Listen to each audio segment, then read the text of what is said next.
ہم تو بارش تیز ہو تو نماز قضا ہو جاتی ہے، ہم تو رات دیر سے شادی سے پہنچے ہیں اور سحری کے وقت ہم گھر آئے ہیں جی، تو اس لیے آج فجر قضا ہو گئی۔ عید کا رش تھا اور گاہک بے تحاشا تھے، عصر کی نماز اس لیے قضا ہو گئی۔ میں نے ٹوٹی کھولی، لائٹ نہیں تھی، پانی نہیں تھا، موٹر خراب تھی، اس لیے نماز قضا ہو گئی۔ ہمارے تو یہ معاملے ہیں، اور وہاں دشمن مقابلے میں کھڑا ہے، 3 دن کی پیاس ہے، خیموں سے تسبیح و تحلیل کی آوازیں آ رہی ہیں۔ فجر کا وقت ہوا تو علی اکبر اذان دے رہے ہیں۔ کربلا کے صحرا نے وہ اذان سنی، کائنات میں ایسی اذان کسی نے نہیں دی ہوگی جو شہزادہ علی اکبر نے کربلا کے ریگزاروں پہ کھڑے ہو کر دی۔ کربلا کا ذرہ ذرہ آج بھی اس اذان کا گواہ ہے۔ امامت حضرت امام حسین کرواتے ہیں، فجر کی نماز ادا ہوتی ہے، ریت کے مسلح بندے کے ساتھ یہ احساس جڑا ہو کہ میں کسی کا بندہ ہوں اور میرا کوئی معبود ہے، یہ جڑا ہوا احساس انسان کو بندگی کے دائرے سے کبھی باہر نہیں جانے دیتا۔ تو بدن زخموں سے چور تھا۔ محتاط روایات کے مطابق جب آپ کا پیراہن اتارا گیا 122 سوراخ تیروں کے تھے، 33 زخم تلواروں کے اور 34 گھاؤ نیزوں کے۔ بخار کی تیزی ہو تو نمازیں چھوٹ جاتی ہیں، یہاں اتنے زخم، بہت ساری برچیاں بدن میں ٹوٹ گئی تھی، لخت لخت سے خون بہ رہا تھا، لیکن حسین ابن علی آتے ہی پیشانی سجدے میں رکھ کے کہتے ہیں سبحان ربی الاعلی۔ نماز قضا نہیں ہونے دی۔ مشکلات، حالات کی تلخیاں، پیاس کی شدت، مخدرات اسلام کے پردے کا خیال، 22,000 کا لشکر مقابل، 71 لاشیں اٹھا کے خیموں تک پہنچا چکے، کلیجہ زخمی، دل زخمی، لیکن وقت نماز کا آیا، بدن لہو لہو ہے، لیکن حسین نے سجدہ قضا نہیں ہونے دیا۔ اللہ اکبر۔ حسین ابن علی کے ماننے والوں، تمہارا سجدہ کیسے قضا ہو جاتا؟ اگر حسین ابن علی کا پیار سینے میں موجود ہے تو پھر سجدہ قضا نہیں ہونا چاہیے۔ اس ویڈیو کو شیئر ضرور کیجئے، ہو سکتا ہے آپ کے ایک شیئر سے یہ بات کسی کے دل میں اتر جائے۔ جزاک اللہ۔ ایک روایت میں آتا ہے جب سحری کا وقت ہوتا ہے، شوہر اٹھتا ہے اور اپنی بیوی کو بھی بیدار کرنے کی کوشش کرتا ہے، اللہ کی بندی اٹھ اور اللہ کے حضور سجدہ ریزی کر لیں۔ وہ رحمتوں کے بٹنے کے لمحے ہیں، دعاؤں کی قبولیت کی گھڑیاں ہیں، انوار اترتے ہیں ان لمحوں میں، رزق بڑھتا ہے ان لمحوں میں۔ تو وہ اٹھتا ہے اور اپنی بیوی کو بھی بیدار کرنے کی کوشش کرتا ہے۔ سارے دن کی تھکی ہوئی خاتون اٹھ نہیں پاتی تو خیر وہ خود وضو کرنے چلا جاتا ہے، لیکن اس کے دل میں بے چینی ہوتی ہے کہ یہ بھی کبھی اٹھ کے اللہ کے حضور سجدہ ریز ہو جائے تو کیسا اچھا لگے۔ یہ سچی محبت کی علامت ہے۔ خیر اسے خیال آتا ہے اور وہ پانی کا چلو ساتھ لیے آتا ہے اور اپنی بیوی کے چہرے پہ چھڑک دیتا ہے اور خود مصلی بچھا کے نماز پڑھنے لگ جاتا ہے۔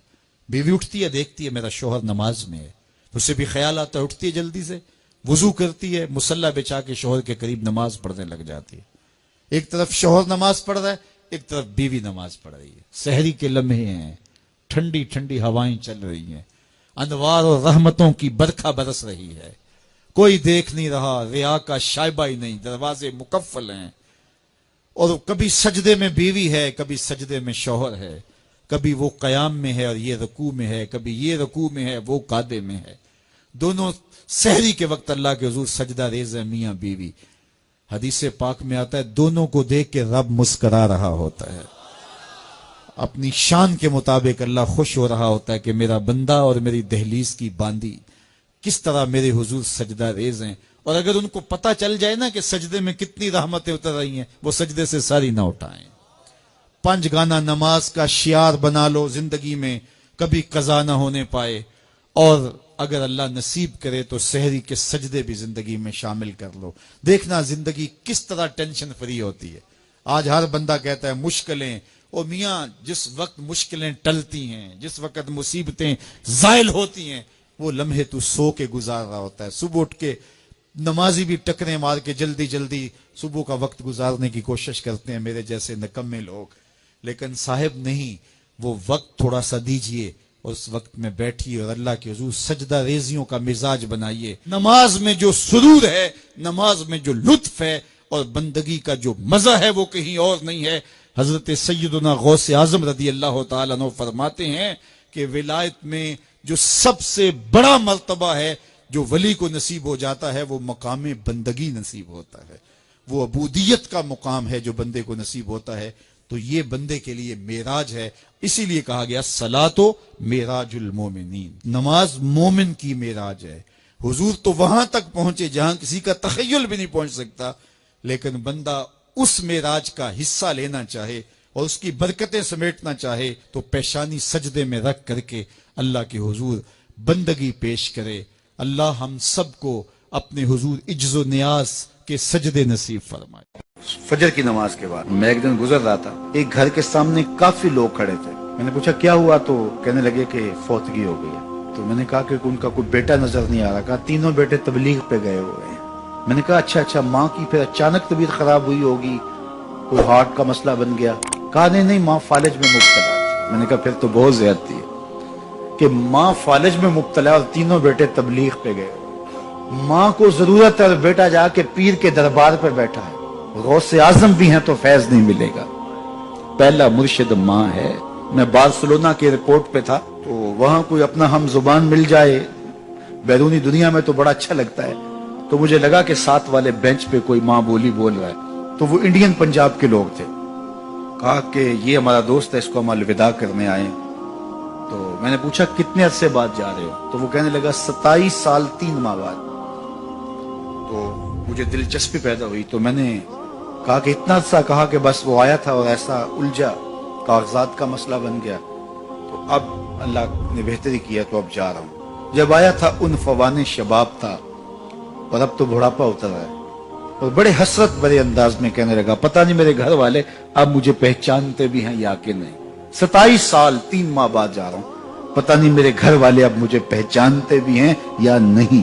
میں نے کہا اور کوئی پہچانے یا نہ پہچانے، ماں قدموں کی آہٹ سے پہچان لے گی۔ یہ میرے پتر کے پیروں کی آواز لگتی ہے۔ تو والدین کی خدمت کریں گے تو سرخرو ہوں گے، ماں باپ کی بے ادبی کریں گے تو کبھی بھی آپ سرخرو نہیں ہوں گے۔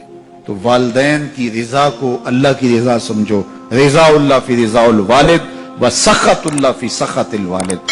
والدین کی رضا میں اللہ کی رضا چھپی ہے، اور والدین کی ناراضگی میں اللہ کی ناراضگی چھپی ہے۔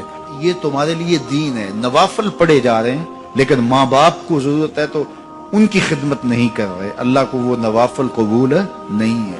ماں کے قدم دباؤ، باپ کے پاؤں چومو، تو تمہارے نوافلوں سے بہتر تمہیں جب وہ دعا دیں گے اللہ اپنی رحمتیں تمہارے اوپر نازل کر دے گا۔ تو ان کی خدمت کرو۔ ایک شخص جہاد کا اذن لینے کے لیے حضور کی خدمت میں آیا، حضور میں جہاد پہ جانا چاہتا ہوں۔ کتنی بڑی بات ہے، 6واں رکن ہے اسلام کا۔ لیکن آقا کریم کیا بولتے ہیں؟ احی والدہ کا، کیا تیرے والدین زندہ ہیں؟ کالا نعم، کہا جی حضور زندہ ہیں۔ کالا ففیہ ما فجاہد، کہا جا ان کی خدمت کر، یہی تیرا جہاد ہے۔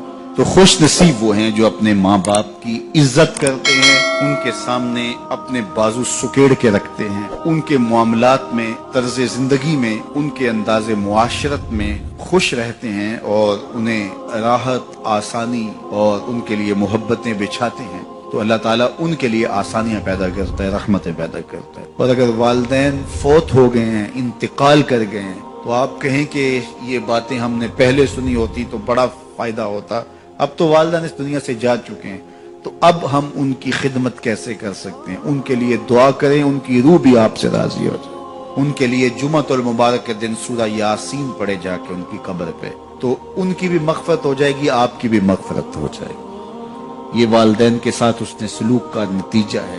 والدین کی رضا جوئی ہمیشہ ملحوظ رکھو۔ جو خوش نصیب اپنے والدین کو راضی رکھے ہوئے ہیں انہیں مبارک دیتا ہوں، اور اگر بدقسمتی سے میرے سننے والوں، دوستوں میں، پیر بھائیوں میں، ملنے والوں میں کسی کے ماں باپ ناراض ہیں تو وہ دیر نہ کرے، بہت جلد ان کو راضی کر لے۔